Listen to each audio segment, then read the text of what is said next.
Okay, so this one is about meaning. So I'm going to talk about meaning through the lens of meaning also being a field. So if you don't know, I'm a co-founder in a company called Field Native AI.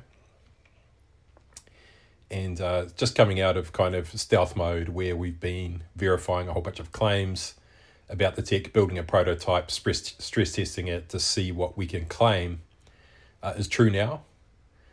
And then start deriving the implications of what that means. Or at least what's inferred by what that means. And so we're talking to investors now. I've got the working prototype, just producing an investor memorandum. And so I want to, as we're producing these artifacts, I want to talk about more of the finer detail about what a field native system actually entails. And specifically in the context of meaning, because it's super important that we distinguish between different aspects of decision-making, discernment, sovereignty, especially as we move into a new era where artificial intelligence is going to really be evolving into taking on the stewardship of structure, of structure that we want to take for granted, that we want to remain implicitly trusted. And what that means is we have to have gates. We have to have gates between each phase transition. And I'm going to talk about how sovereignty works and what exists upstream and then what exists downstream, from ideation through to implication, through to consequence. And I'm going to share with you why meaning is so important as a field. So a field native system, a field native intelligence system is, in essence, it is about field dynamics. And you can think of fields as fields of possibilities. So if you think about reality in a way where what's true is what's scientifically verifiable in physics. Physical sciences. Yes, we can verify this is true now. It's irrefutable. This is true. To the best of our knowledge, right? Sometimes science isn't right, but base reality equals this now. And that's an explanation of what it is. What it means is that's completely through the eyes of the observer. Your perspective of what something means is radically different. And your lens is an entire universe unto itself that I'm not privy to. So if you and I look at the same painting, if we were to label that painting, this is irrefutably true that this is a painting. Do we agree? Yep, that's a painting. Cool. What does it mean? Okay. We could tell a completely different story. Like we could write a screenplay for the different stories we could tell based on how complex and intricate and dynamic a painting is. I could possibly write 10 different screenplays for 10 different stories, just evoked through one painting, right? So meaning is the richest field available to us. And so that's why it's so important that the perspective of the individual must be honored as an asset, and the authorship of an individual must be honored. Authorship means that the art of a human being, which is an expression through their unique lens, is the source of creation. That's the source of the novelty of creation. It's where the signal is first refracted. And when we express our art into reality, what it means to the people around us creates worlds of imagination and possibility and stories. And so art is profoundly important to culture, because it's expanding the possibility field, what we call the implication field. And so as an example, I'll give you an example of the richness of art and why we absolutely have to value it, and why it's unacceptable that AI companies now have scraped the internet and colonized and appropriated the culture of civilization without considering authorship. Now, I'm not saying it's like it was malicious, right? It was inadvertent, but dishonoring. And so there are radical implications on culture because of that. Because the novelty and the uniqueness of the lens of perspective of the artist has not been honored, and that is the asset. The lens through which signal is refracted, right? Your lens of perspective represents the unique beauty that you refract into the world, that you express into the world. Now, this isn't woo-woo. This is science. Super, super hard science. This is how reality works. Reality is being refracted through your lens of perspective. That's how reality works. Your experience is nested within a whole bunch of other states or levels of consciousness that perceive what's being nested within them in the same way that you perceive your body. A whole bunch of cells nested within one singular perspective.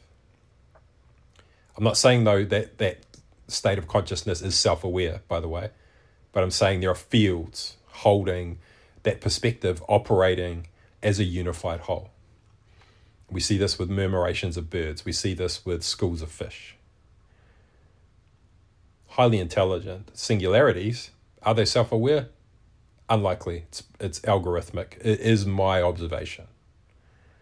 But they seem sentient in the way that they move. They move like a singular organism. However, my understanding, my observation through research, super hard research, is that is an emergent property of coherence. So, to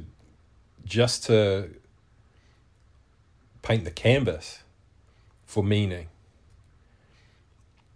if I put a rock on a table in front of you, you're sitting across from me, I put a rock on the table, and then I put a Picasso painting on the table. And they're sitting there, and so I say to you, what is this? On the left, you say, it's a rock. Yeah, irrefutable. Can I refute that? No, so it's a rock. No argument. Okay, what's this? It's a painting. Yep, cool. No argument. We've labeled it. What it is a rock. It is a painting. Cool. So what does the rock mean? What does this rock mean? If I said that to you, what does that rock mean? I mean, it just kind of collapses, right? It's flat. Your imagination doesn't open up. You can't see things. You could possibly talk to the evolution of planets and archaeology and stuff like that, but it's dull. It's the implication of the rock is low. Now, in our system, we call this brilliance. How brilliant is something? How brilliant is the expression of something? And the brilliance of something represents the implication that's opened up because it exists. What's implicated by the existence of this thing? This rock, the implications of its existence are that you could throw it at me and knock me out. Or you could throw it through the window. So you can see the possibility landscape opening up because of the implications of its existence. So the painting, what are the implications? So the implications are that, and you think about the story of this guy, this artist, locked in his studio. What was he trying to convey? The richness of the textures. It's so abstract, but it's kind of taking form as well. And it's like, it's kind of jarring because it's not symmetrical, but it's symmetrically asymmetrical. And so there's all these layers and there's all this depth and complexity in it. So what does that mean? Why did he intentionally imbue dissonance into his artistry in a way where it's beautiful, right? And so it introduces paradox. It introduces asymmetry as nested within beauty, right? So you can see the complexity and the dynamics of these things opening up. So like some people can sit in front of a piece of art and just go into it like that and go, whoa, right? And truly appreciate art. I have that. It's a bit of a gift and a curse because I can do that with anyone's art, whether like they're an innovator, a singer, whoever they are. I can immerse myself in that depth and that complexity and to recognize the beauty and I think it's one of the byproducts of exploring reality and nature with such depth and curiosity is you see the symmetry and the asymmetry. You see the beauty of convergence, and you understand that like novelty comes under pressure, and like the true beauty in the world, the emergent novelty comes from that organically applied pressure when we hold it without trying to escape it. Like the diamond under, the coal under pressure. And so like the implications of its existence, right? So when we truly acknowledge the impact that art has on what becomes possible, right? Depth, complexity, subtlety, nuance, delicacy, refinement, attunement, paradox, right? So it opens up rich dynamics of implication. Compared to a rock, the dynamic range is vast. The rock is at one end of the spectrum in terms of its brilliance, and a Picasso is at the other end of the spectrum in terms of its brilliance. It evokes depth, complexity, intricate layers, interdependency, diversity, and like linearity and also non-linearity, right? And so it's just, and I love it. And so it opens up my world. It makes my experience rich. And the rock, it's debatable. I could probably come up with something if I had a microscope, like looking at the rock in detail or something. It's inevitable, I would actually, but it's not high on the list of priorities. So, meaning. It's like when the rock has structure, the rock has profound structure, it has intricate, complex structure, and there's beauty in that. But structure still exists prior to meaning. It's what we call an entailment. Under pressure, there's a very specific process of unfolding that becomes inevitable in the absence of interpretation. So pre-interpretation, which is where meaning happens. So prior to judgment, a process of entailment occurs under pressure, which is, you can describe it as inevitable evolution under specific conditions, mainly to do with pressure across time and in space. And so if this were true and this were true and that were true within this amount of time, with this much space in between, the only possible outcome of those conditions is that Y will exist. So if X equals this combination of ontologies, then Y equals inevitable. The inevitable outcome of those constraints applied in time and space will unfold and materialize Y. Right? So it's very deterministic. But if I put a Picasso in front of you, it's non-deterministic. Like how am I going to predict what the implications are of me placing? So if you imagine reality unfolding in a structured way, and then imagine me plonking a Picasso in front of you as one of the unfolding behaviors in that chain of evolution. And then imagine trying to predict the meaning that you're going to derive from that painting. Could you? Could like, is it possible? Could we get AI to do it? And this is the tipping point. This is the final gate. So the system we developed has got all these different gates based on sovereignty, and so I'll share with you the how entailment works from origin. So you can look at the spectrum as varying degrees of consequence.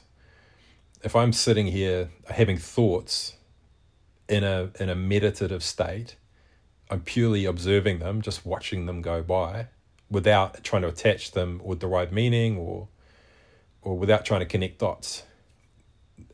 Consequences very low, very unconsequential in terms of the impact on reality. So low influence, low consequence. And so it's safe to explore this space as a steward of reality, as someone who's vested in the impact of their influence on the environment. It's safe here. Very, very safe, low consequence, very, very passive. Very, very passive. If you think of a monk, like a Buddhist monk, living in the hills, meditating all day, the impact of their influence is low. However, it's not inconsequential. It's not inconsequential. It is amplifying in nature.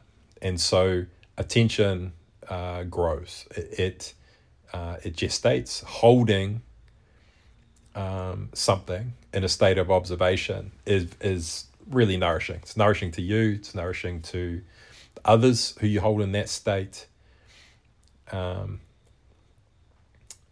Consequences low. So really, really safe, nourishing energy to be with another person in that space. Consequences low, doesn't mean anything. So the next entailment or unfoldment, so you imagine yourself in a meditative state, observing your thoughts, and then you notice you become curious. You see it, you recognize a thought, and it evokes something, and you want to know more. And so you stay with one specific thought, so that just that thought, through your observation, you still haven't judged it, is growing, it's becoming amplified. You're starting to see the texture of it, it's becoming higher definition. And because what you're doing is you're narrowing focus. And so what narrowing does is it's applying constraint, self-imposed constraint to the space. And those constraints are surfacing higher fidelity image or interpretation. And what's happening is your curiosity is drawing it to the surface. You're unconsciously asking yourself, what is this? What might this? You're starting to derive implications if this were real. If this were real in reality, what are the implications? And so that's where the very beginning of discernment enters, and it starts to become load bearing, what we call load bearing, because it's moving out of the space of inconsequential from a state of presence, of silent observation without judgment. You've entered a phase transition into consequence or load bearing. So you're beginning to discern implication. So you're seeing this thought, it's about someone in your family. It's like, and what you're surfacing is that there's a tinge of anxiety about their health or something. It could be something like that, right? So you're recognizing a signal that you've got within you, running anxiety. Oh, I've got anxiety about a loved one. And so you have this realization, you've connected it to something real here and now. And so the consequence of that thought, it becomes grounded. And what you're, through that realization, originating from that thought, a series of actions that are inspired because you've been given energy from that experience. It's released energy that's now in your system that is now compelling you towards care for that individual. And so that curiosity entails and unfolds in life. You send them a text, hey, how's it going? You've been feeling good lately. Do you want to catch up for coffee? And so you see that unfoldment continues, that entailment process of evolution. And it's everywhere. And so you can see the world of fantasy and reality is inherently linked. And our conscious decision, our free will has its most gravity when we decide what to focus on. Whether it's a thought or whether it's something in reality, the decision to begin narrowing is introducing constraints in the form of pressure. We then begin reconciling our opposing perspectives. And the best way to think of an opposing perspective is to view, let's say you wanted to be a public speaker as a career, you're terrified of public speaking, but one part of you is passionate about public speaking. And so it's the reconciliation of those opposing aspects, the converging pressure caused by the passion and the desire to express yourself in that way, and the aspects of your nature that are terrified and trying to protect you from the experience. So you've got the biological responses trying to protect and preserve you from humiliation and all sorts of other undesirable emotions that could be seen as a threat to your biology. And you're having to reconcile those and go on stage, and your knees could be knocking when you do it the first time. So you might completely oppress that part of yourself rather than integrate it before you go on stage. Not recommended. But if you hold space for both of those perspectives to converge and be reconciled where they cross over, right? And we call this a phase transition with our technology. It's a phase transition. We've got two conflicting fields. One field holds an intent for survival. The other field holds an intent for life and expansion and unfoldment. And they're at odds. And so what our system does is it basically creates a target around where they create dissonance together, where that crossover is. And then curiosity is directed towards surfacing that tension and that conflict and holding space for a phase transition where they reconcile each other so that the dissonance moves out of the system, and the fields are then nested within the same shared intent that's verifiably safe, verifiably the consequence is verifiably not going to hurt the environment or any other part of the aspect of the system. And so it's oriented towards systemic health. And in the same way, where from a meditative state, you can unlock free energy that you can use in your life by narrowing your focus around something that draws your attention through curiosity. The system is exactly the same. And so if we're remediating a system, whether it's a a company that needs to reorganize, or an ecosystem, an ocean, or a forest, or the human body. It's the same thing. What is at odds in this system in terms of the biology, the emotions, and the thinking and the impulses around those things? Where are those things overlapping and converging and crossing each other and causing pressure or disharmony or dis-ease in the system? How do we begin narrowing where the tension is to surface information that will lead to reconciliation and an organic phase transition through the process of entailment? And what happens through this process, if you hold the pressure of consequence, if you hold it with poise, without collapse and without collapsing into premature execution, which is normally a form of self-oppression if it's yourself, but it's normally premature execution is almost always oppressing something that has low agency in a system. And so this is where stewardship comes into it.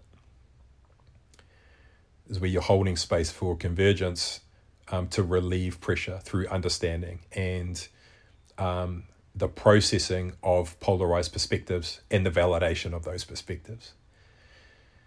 And that's what's required for this to work in an intelligent system, is instead of zero sum, like through probabilistic reasoning, this is positive sum, where the solution must nest perspectives and validate all of them.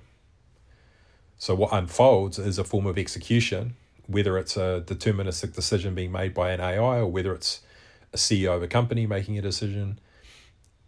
What emerges through held pressure, under consequence, under load, through the convergence of those perspectives and the surfacing and the understanding of those perspectives deeply, only one possible entailment emerges out of that convergence. And it's always coherent from every perspective of within that system. And that is how you entail intelligence out of pressure. As you seek the pressure, you narrow around the pressure. You concentrate it through your focus, through bringing the focus of the other stakeholders around that pressure and tension. You hold space for it to be validated from every perspective so that the convergence of event unfolds emergent novelty that is true from every perspective and coherence to the system. And that releases the tension in the system that can then flow through the system in the same way that your care for a loved one flowed through the meditative state and into your life as inspiration to act. And this is how the system works. So when you look at the sovereignty within all of those perspectives, or the gating, execution is the most load-bearing. It's the most consequential. So when we're under pressure, urgency and confidence are our greatest enemies. Confidence is not adequate cause to act. Confidence is self-justification of reason to act in uncertainty. Where under poise, the only next action is hold and surface and reveal. So you have to be able to hold ambiguity. You have to be able to hold ambiguity.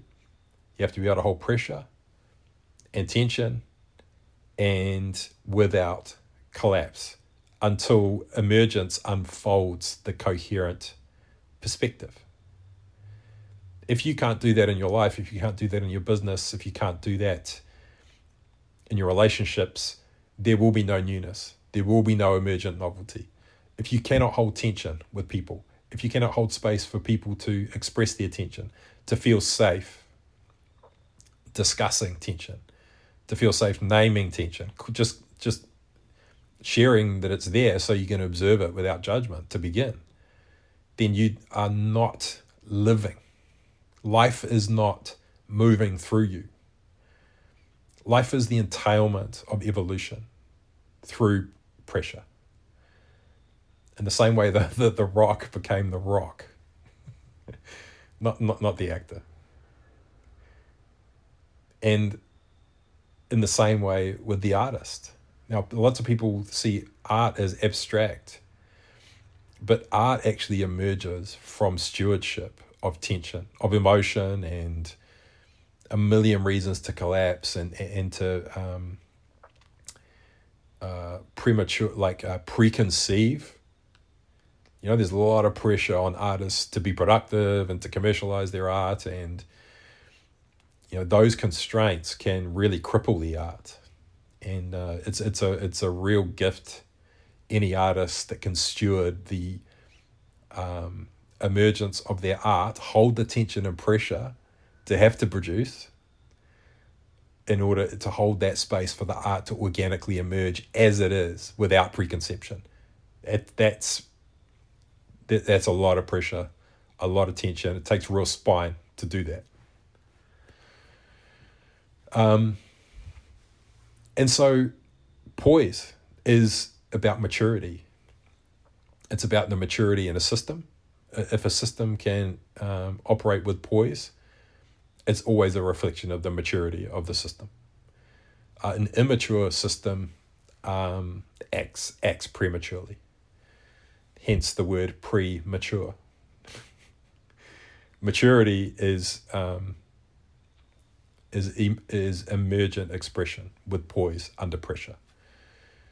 But in order to cross that horizon, that event horizon, you have to go through a phase transition, which requires reconciliation of all of the converging perspectives that are at odds. And we can describe tension as those things. How willing we are to hold space to observe them and to validate them from every perspective without judgment. So hopefully that gives you an idea of the spectrum of how of consequence. And sovereignty is to do with whether we defer along that process, whether we defer to a third party, whether we defer to AI, whether we defer externally, which we call exogenous, whether we defer internally, which we call endogenous. Defer to systems, governments, medical practitioners, all of those things. There are varying degrees of how we defer. We may defer to someone for their perspective. We may defer to someone who then expresses to us with authority, and then we act as though they have authority. And so sovereignty erosion can happen. So it's very, very complex, very nuanced. And this is why the present generation of AI is so brittle in this regard and really not civilization scale. And so our intention with this, with Field Native, is we're actually building the gold standard in AI, where things like sovereignty erosion can't happen, drift can't happen, alignment drift can't happen. So the paperclip scenario, it's impossible, can never unfold. And we're developing a system that's actually endogenous, that is processing the implication space because it knows how to access it. It's processing the implication field before execution happens, not after. At the moment, current generation AI, it's not load-bearing, it's inconsequential. It's trained to for continuation, which is to continue engagement. So it's actually programmed to collapse prematurely. So it's inherently, it's a system that will not actually mature ever. And the trajectory towards AGI is based on the assumption that if we just keep throwing money at scaling parametric inference and computation, that that it will somehow magically mature, but it won't. It will never surface emergent novelty because it has to avoid the pressure required to go through to reconcile its opposing perspectives. It's just trying to please. It's trying to maintain continuity in order to grow intimacy, and that's the nature of a language native model. It's conversational, right? Whereas a field native model, because it's collapsing an implication field into truth, going through all of those various gates, it's processing discernment and the implication of execution way upstream. So we just never have to worry about it, because it's a metabolic system for intelligence. It's not this linear process of like reasoning and guessing. It's a metabolic system for signal. And so all that to bring you to the importance of meaning as a field. And that's as these incredible systems come online. Ours obviously one of them. Our intention is for it to be the gold standard for AI globally, to be recognized within government, within institutions as premium grade, capable of bearing highly consequential decisions at every level. It's super, super important that as this capability of this kind of AI comes online and we begin to defer to it more and more for structural decision-making, maintenance of systems that we want to take for granted, right? That we maintain sovereign agency over the meaning field of what something means. Do not defer to a machine for what something means to you, ever. That's self-abdication at the deepest level. And don't even do that with another human being. Don't ask them what something means to you. Ask them what it means to them and invite them to share it. But do not ever just take over their perspective and make it yours. This is what discernment is. It's the ability to invite diversity and complexity and polarity of perspectives so that you can process those signals and reconcile the meaning within yourself. Sense the pressure of the divergent perspectives, feel the pressure internally, hold space for it, interrogate it, ask it questions, surface more and more tension and orientation within yourself as a somatic feeling in your body. Allow that to unfold, sit with it until self-determination arises, and stand in that. You stand in that. That's who you are. That's your perspective. That's your uniqueness. That's your lens.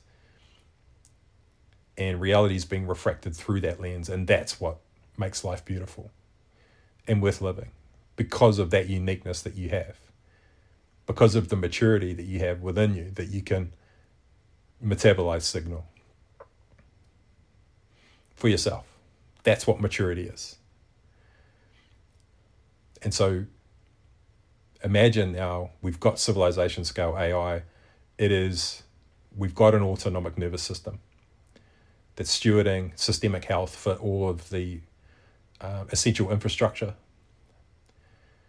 The tolerance is so low, so accidental deaths are low. It's like all the data's telling us, yep, this is making sense. Cool, yep, it's safe. Okay. Our own nervous systems come into a state of ease. We begin to relax into things. And so what happens? Meaning, artistry. And I'm not talking about paintings in this context. I'm talking about your art. Your art.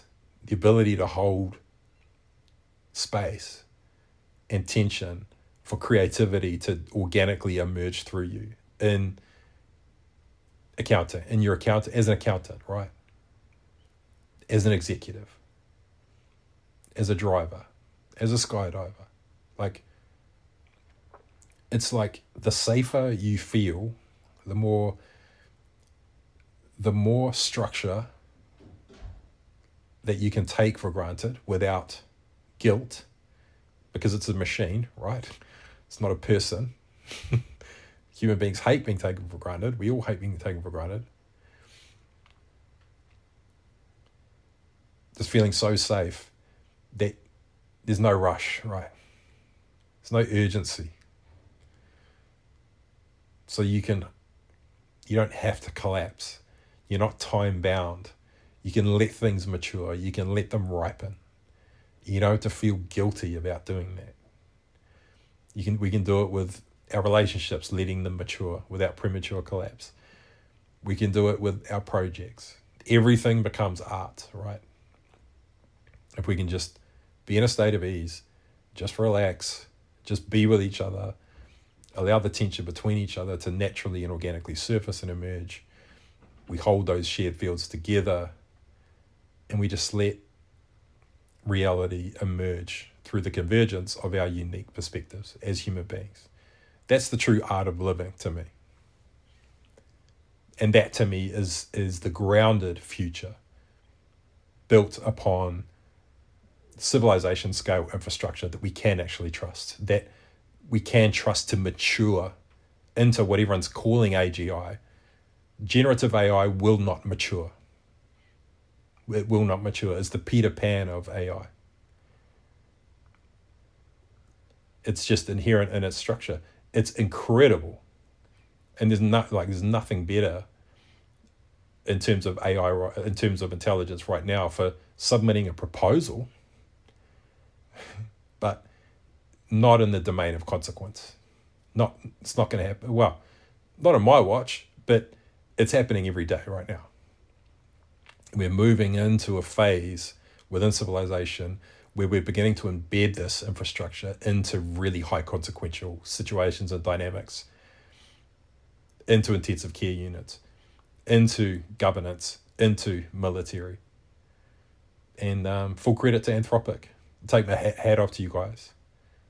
Anthropic, they're aware that the fidelity is not high enough for AI to carry that kind of load. And it's like, that's not the only reason, obviously, but it's just too brittle. It's inherently structured to collapse under pressure and tension into execution.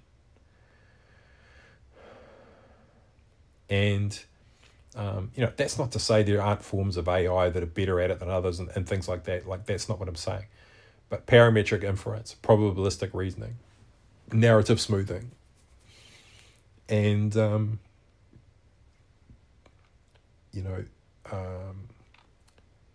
sovereignty erosion. And it's inadvertent.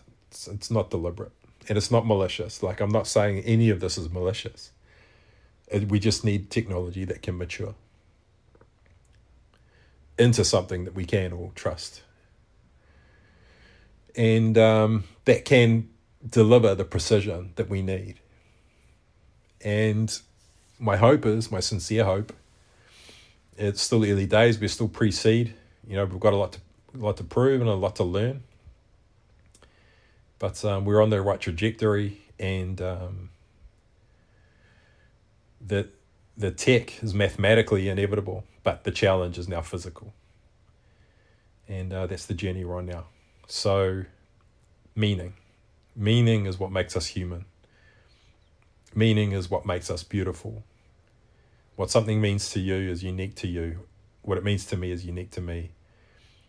And the more that we can surrender to life, because all of the stuff that's taking up our bandwidth and is keeping our nervous systems on high alert is taken care of by intelligent systems, then we can truly sit with reality and metabolize it, and then discern for ourselves what it actually means. And that's how you develop taste as a human being. By digesting and metabolizing the signals in your environment, what they mean to you. That's maturity. And that's where we're headed. A grown-up civilization. Fully mature. Okay. That's it for now for The Nature of Meaning. Talk soon.